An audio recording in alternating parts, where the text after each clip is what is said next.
Olá pessoal, espero que todos estejam bem. Vamos dar início a mais uma aula aqui no canal do PET. E hoje vamos falar um pouquinho sobre flambagem, que é uma parte do curso de Mecânica do Sólidos 3. Meu nome é Guilherme Cardial. E essa vai ser uma aula bem simples, Vamos abordar o conceito, a parte teórica e posteriormente em outro vídeo, o exercício. Vamos lá, uma breve introdução. Quando o projeto se um elemento estrutural, é necessário que ele satisfaça requisitos específicos de resistência, deflexão e estabilidade. Então, nesse contexto, alguns elementos estruturais podem estar sujeitos à carga de compressão e, se forem comprimidos e esbeltos, a carga poderá ser grande o suficiente para provocar uma deflexão ou uma oscilação lateral. Aqui ao lado, temos a imagem de uma coluna, no livro do Hibbeler, que é que essa aula está sendo baseada. Ele vai dizer que coluna é um elemento onde nós vamos ter o maior comprimento, na vertical, nesse caso, que seria o que nós chamamos comumente de pilar, A coluna seria um pilar que encontra-se sujeito à compressão. Nessa imagem vemos que ele é rotulado, com uma carga axial P centrada, E vamos ver um pouquinho o que é esse conceito de o que seria esse esbeltez, que ele cita. Então, dando continuidade, é necessário que a estrutura apresente a capacidade de suportar um determinado esforço de compressão sem sofrer uma súbita mudança na sua configuração inicial. No projeto, a área da seção transversal deve ser selecionada de modo que... Então, nós vamos ter aqui que nossa tensão, que é a nossa força, sobre a área tem que ser menor do que a tensão admissível, assim como nosso deslocamento, aquela formulação que bem vista em mecânica do sólidos 2, PL, dividido por AE, onde é o nosso módulo de elasticidade, a área da seção transversal, tem que ser menor do que o nosso deslocamento admissível. Então, isso é um conceito que, apesar de parecer trivial, ele acompanha a gente durante toda a engenharia, Sempre que nós fazemos nossos cálculos de projeto e tudo mais, a gente vê que o nosso solicitante tem que ser menor do que o resistente, ou menor do que o admissível, porque vamos pensar na prática, Se você projeta uma estrutura em que a carga que ela vai sofrer, que você vai aplicar, é menor do que a carga resiste, ela vai colapsar, Não faz sentido algum. Então, são só algumas verificações, que a gente sempre faz. E, nesse caso, essa verificação é para ver se nossa estrutura vai sofrer uma flambagem. Quando a gente fala de flambagem, estamos falando de elementos como colunas, pilares. Então, vamos seguir com a nossa introduçãozinha.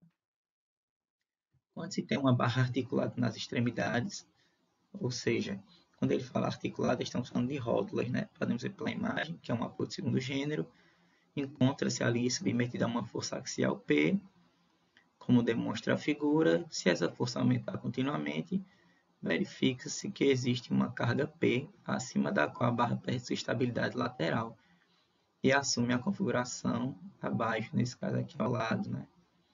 A esse fenômeno dá-se a nomenclatura de flambagem. E a carga acima que ocorre, a gente vai chamar de carga crítica, Por nomenclatura, a gente vai representar como PCR ali. Então, o que nós temos é uma barra articulada sofrendo um carregamento.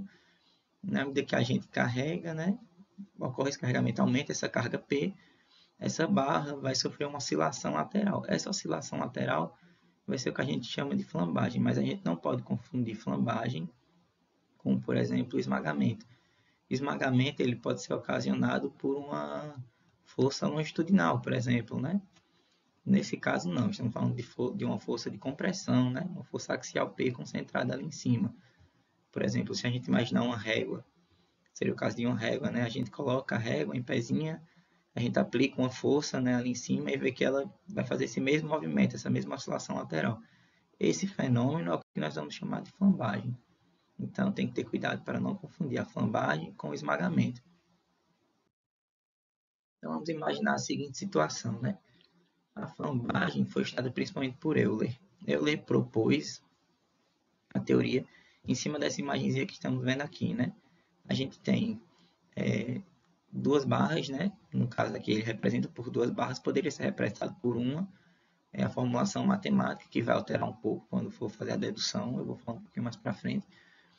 mas a gente vai ter uma barra aqui, né, um segmento AC, um segmento BC, rotulado nas duas extremidades, né, inferior, superior, e no ponto C nós temos um pino ali, atuaria quase como uma outra rótula, né, e preso a esse pino temos uma mola com a constante elástica K. Esse sistema está em equilíbrio, né, porque em cima a gente tem esse rolamento, né, para permitir esse movimento, que essa flambagem ocorra, né. Então vamos imaginar que após uma pequena perturbação ali, θ, um momento é exercido pela mola para restaurar a barra à sua posição inicial. Então vamos para o nosso diagrama de corpo livre aqui ao lado, né? Temos o diagrama, quando a gente aplica uma pequena deformação ali, θ, é importante lembrar que na engenharia toda estrutura é projetada para sofrer pequenas deformações, nem grande também, e nem também rígida demais, porque se for rígida a gente sabe que teremos problema ali, né? Então nós temos um comprimento L sobre 2 até o ponto C, L sobre 2 de C para B também, com a constante elástica K, certo? Na medida que a gente provoca essa oscilação, né, esse θzinho aqui, a gente vai criar um delta, né? Esse deslocamento. Delta vai ser representado aqui relação trigonométrica, né? A gente percebe que delta vai ser representado, né, pelo nosso θ, que multiplica aqui o L sobre 2. Então, o que é que nós sabemos já da física, né? Quando a gente estuda a parte de molas, né, sistema com molas, a gente vê que F é igual a menos kx, né? Nesse caso, a gente vai ter uma força F aqui por conta da mola, né? A mola diminui de tamanho. Então, a gente está tirando nosso sistema do equilíbrio, né? Ele era estável, estamos tirando do equilíbrio. A gente vai surgir uma reação aqui F, né? Que se a gente decompor, a gente vai ter o quê? P tangente de θ em cima, P tangente de θ embaixo, né? Por relações trigonométricas, né, relacionadas ao nosso θ aqui, que a gente pode espelhar ele para cá, né? A gente sabe também que como o nosso F está situado exatamente no meio, a resultante, né, vai ser exatamente igual em cima e embaixo. Então, podemos dizer que F é igual a 2 vezes P vezes a tangente de θ. Continuando, né, então, qual é outro ponto importante que a gente tem que se lembrar da matemática, né? Que para um ângulo muito pequeno, a tangente dele é igual ao próprio ângulo, né? Então, nossa tangente de θ é igual ao nosso próprio θ. Isolando o P aqui, né? Vamos isolar o P, passa para cá. A gente teria 2 vezes a tangente de θ, mas por se tratar de um ângulo pequeno, fica o próprio θ. Então, nós vamos chegar à seguinte formulação, né? Que o nosso P vai ser igual a K vezes um deltazinho dividido por 2 vezes θ. De onde veio o K? O K é justamente da nossa lei de Hooke, né? Nossa força, quando se trata de uma mola, é representada por menos kx, né? Então, o nosso x aqui no caso é o nosso θ, é o nosso deslocamento, o nosso K é o K da mola, certo? Então, vamos chegar a essa formulação aqui. Só que, o que acontece? Da forma como está escrito, né? Se a gente representasse por F, por exemplo, não serviria, né, para a gente aplicar, porque o que a gente quer é definir uma situação que possamos aplicar essa fórmula para quase todos os casos, mas o F seria uma variável, nosso θ também vai variar, né, da forma como o sistema se comporta ali. Então, vamos tentar reescrever isso aqui em termos que não dependam de um F ou de um θ, né? Então, dando continuidade, o que é que a gente pode fazer para tirar esse θ? A gente pode usar o seno de θ, né? Só que o seno de θ vai ser aproximadamente o nosso θ, né? Porque é o mesmo princípio da tangente. Para um ângulo muito pequeno, o seno do ângulo é igual ao próprio ângulo. Então, como é que podemos escrever o seno de θ, né? O seno de θ aqui vai ser escrito pelo nosso delta L sobre 2, né? Relações trigonométricas, de novo, definição de seno, tranquilo. Então, agora a gente vai pegar todo esse termo aqui e vai substituir nessa equação aqui para o P.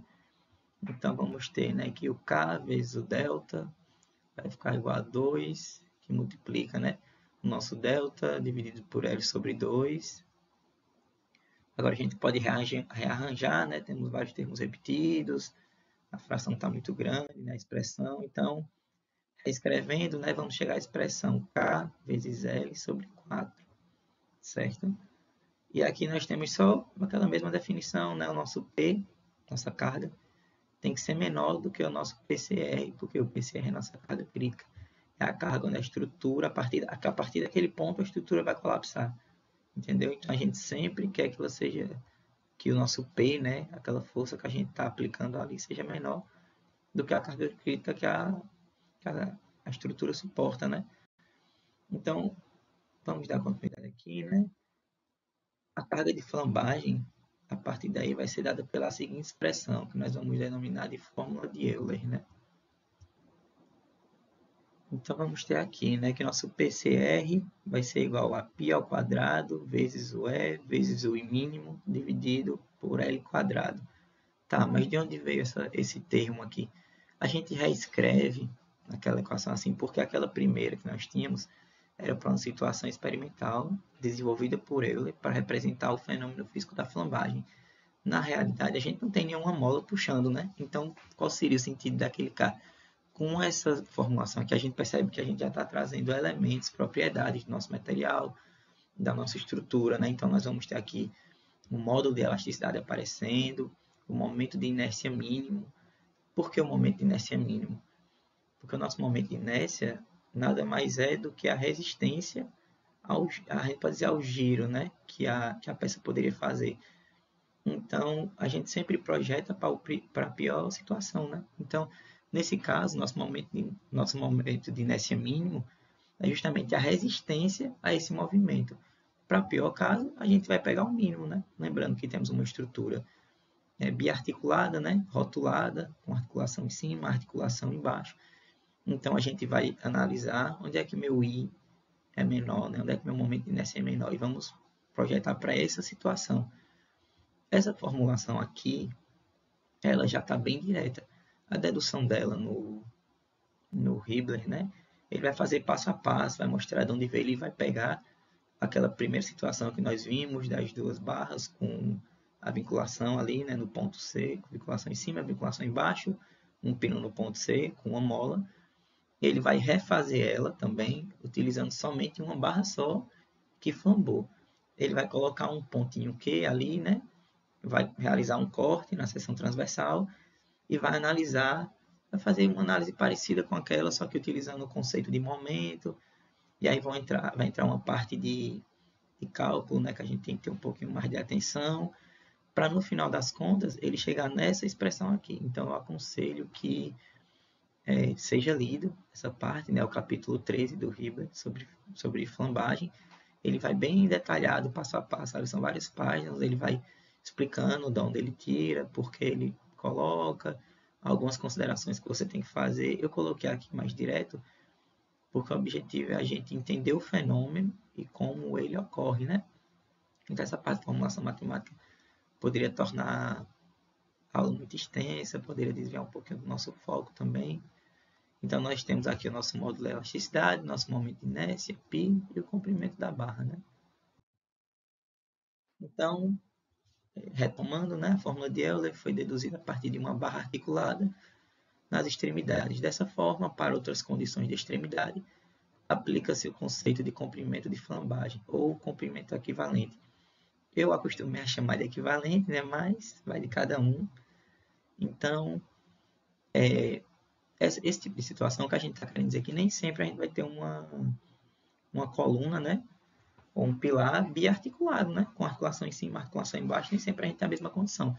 Por exemplo, se a gente imaginar um poste, ele tem esse mesmo formato de estrutura, né? Só que o poste ele é o quê? Ele está engastado e está livre em outra ponta. Então, essa formulação talvez não se aplicasse. Mas, na verdade, ela se aplica porque nós vamos ter algumas condições de contorno.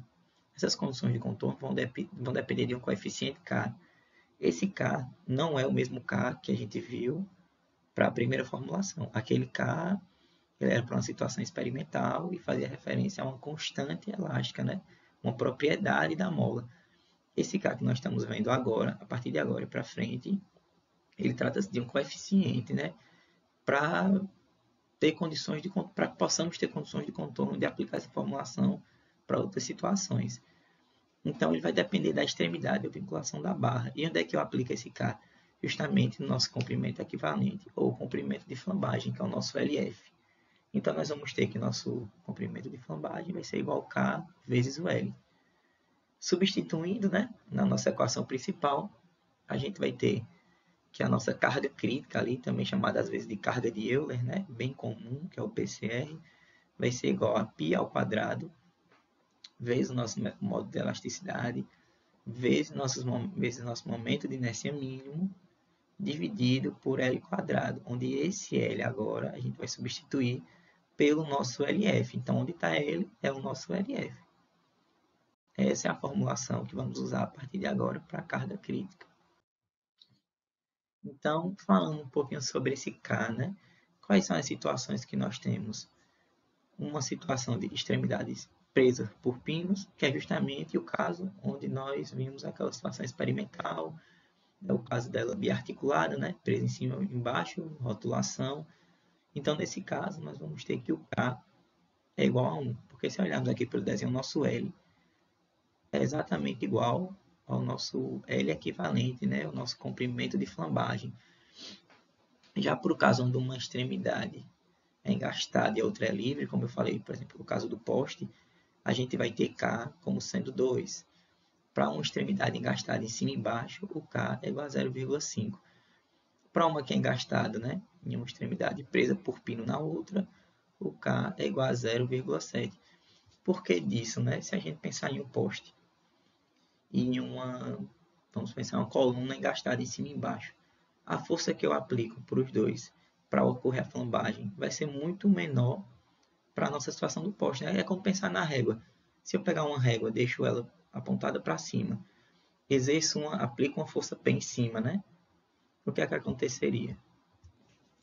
Nessa situação, né, nós iríamos perceber que, a depender da posição que eu coloco a régua, né, digamos que a régua está para cá, se eu coloco ela assim, ela tem espessura, se eu coloco assim, ela tem outra. Então, a depender da posição, eu aumento ou diminuo meu momento de inércia, o que influencia diretamente, né, na flambagem que vai ocorrer, ou seja, a gente percebe que se botar a direção da menor espessura virada para o seu rosto, né, você não precisa fazer muita força, você aplica uma carga ali com o dedo, ela facilmente vai flambar, né? Quer dizer, na verdade, dificilmente vai flambar, ao contrário, ela vai flambar mais facilmente. Então, o momento de inércia está diretamente relacionado a isso. Nesse caso aqui, nós estamos falando de vinculação. Então, a gente vai perceber que por ela estar livre em cima, você aplica uma forcinha ali e ela dobra. Agora, imagina uma situação em que ela está engastada em cima e embaixo. Quanto você não vai ter que aplicar de carga, né? Então, esse comprimento equivalente vem justamente por isso, né? Ele mostra que, a depender da vinculação, menor é a carga que eu preciso aplicar para ocorrer o fenômeno de flambagem. Mas de onde vem, de fato, esse coeficiente, né? É uma espécie de fórmula, não seria uma formulação matemática, né? Mas é o entendimento que se tem a partir da variação dos nossos diagramas de momento, né? Para as extremidades. Nós vemos o que, por exemplo, aqui, uma biarticulada. Aqui a gente tem o nosso diagrama de momento, né? Momento zero aqui nas extremidades, momento máximo no meio. E qual o sentido que eles adotaram, né? A flambagem ela vai ocorrer no comprimento entre os pontos onde o momento é zero. Então, tem o momento zero aqui, momento zero aqui. A flambagem vai ocorrer dentro desse arco aqui, né? Que a gente está vendo. Dentro desse arco, o meu L vai ser exatamente igual ao meu L equivalente. Por isso que o nosso L lá, por isso que o nosso K era 1. Já no caso onde a gente tinha uma extremidade livre e outra engastada, né, que é a nossa situação do poste, se a gente olhar, a gente não consegue zerar o momento até o engaste. Né? O que a gente faz? A gente espelha esse gráfico até embaixo e percebe, né, que nessa situação, o nosso L equivalente, né, nosso comprimento de flambagem, é 2 vezes o nosso comprimento. Ó, se a gente olhar, o nosso K lá era 2. Então faz sentido. Então quando a gente vai analisando aqui, né, ó, por uma bia engastada, a gente vai ter que aproximadamente, ó, aqui o zero está aqui, o zero está aqui, eu já tenho um momento nos dois engastes, né, momento máximo aqui, então nós vamos perceber que isso aqui é aproximadamente 50% do nosso comprimento, né, Então, nosso K é 0,5. Aqui, ó, entre um ponto e outro, a gente vê que esse pedaço aqui é um momento negativo aqui, né, que chega no engaste. Nós temos os dois zeros aqui, momento máximo, de aproximadamente 70%. Então, aquele K vem justamente da análise desses diagramas de momento, né? E a partir desse K, só de observar que isso é uma análise que a gente tem que fazer antes de fazer os cálculos, geralmente, né? É interessante que a gente sempre analise a situação antes de ir para o cálculo de fato, porque no cálculo a gente vai confirmar, às vezes, uma ideia que a gente tem quando a gente olha aquela situação. Então, se a gente parar para imaginar aqui, né, seguindo um pouquinho de lógica, só de ver, né, a vinculação ali, a gente já tem que esperar determinados resultados, né? A gente já tem que saber que, ó, a carga que essa estrutura vai aguentar aqui tem que estar dentro desse intervalo aqui. Não faz sentido eu ter uma estrutura engastada, né, em cima e embaixo, outra engastada em um lado e livre no outro, e a engastada e livre está dando que aguenta uma carga crítica muito maior, né? A gente teria que analisar outras coisas aí, a área da seção, propriedade do material, mas digamos que materiais de mesma seção, né? E o mesmo material, por exemplo. Então a gente chega no conceito de tensão de flambagem, né?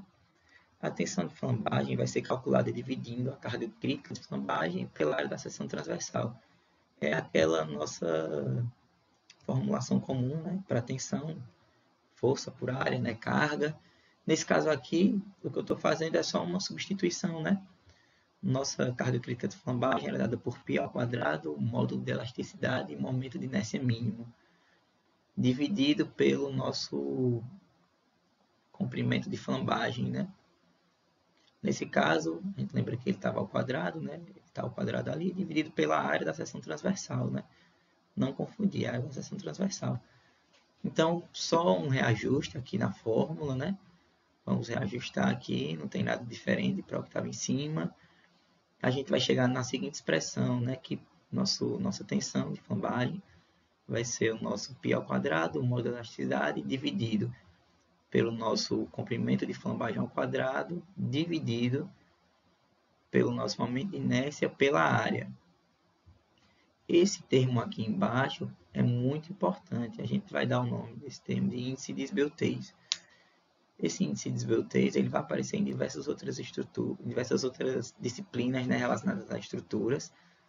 E a gente vai representar ele como sendo lambda quadrado, certo? Então, eu vou voltar um pouquinho para falar dele, mas vamos continuar a formulação aqui. Nosso lambda quadrado vai ser igual ao nosso comprimento de flambagem ao quadrado, dividido pelo momento de inércia, dividido pela área. Para tirar o quadrado aqui, né, passa a raiz, a gente vai cortar o quadrado com a raiz aqui, né, por simplificação. A gente vai ter que o nosso lambda vai ser igual ao comprimento de flambagem, dividido pela raiz do momento de inércia pela área da seção transversal. A área da seção transversal, a gente já sabe, momento de inércia a gente geralmente tem, ou calcula, né, tranquilamente, dependendo da geometria, né, da nossa peça ali. Só que esse termo, essa raiz do momento de inércia pela área, a gente dá o nome de raio de giração, que é uma propriedade da seção transversal. Por exemplo, quando a gente vai consultar algumas tabelas, né, para dimensionamento, ou algo do tipo, por exemplo, a da Gerdau, a gente vai ver que algumas peças já vêm com essa propriedade na tabela. Né? A gente vai ter lá momento de inércia em X, momento de inércia em Y, raio de giração, porque esse raio de giração está diretamente relacionado com o nosso índice de esbeltez, certo? Então, temos aqui nossa formulação final, com o índice de esbeltez ao quadrado. E o que esse índice de esbeltez representa, né?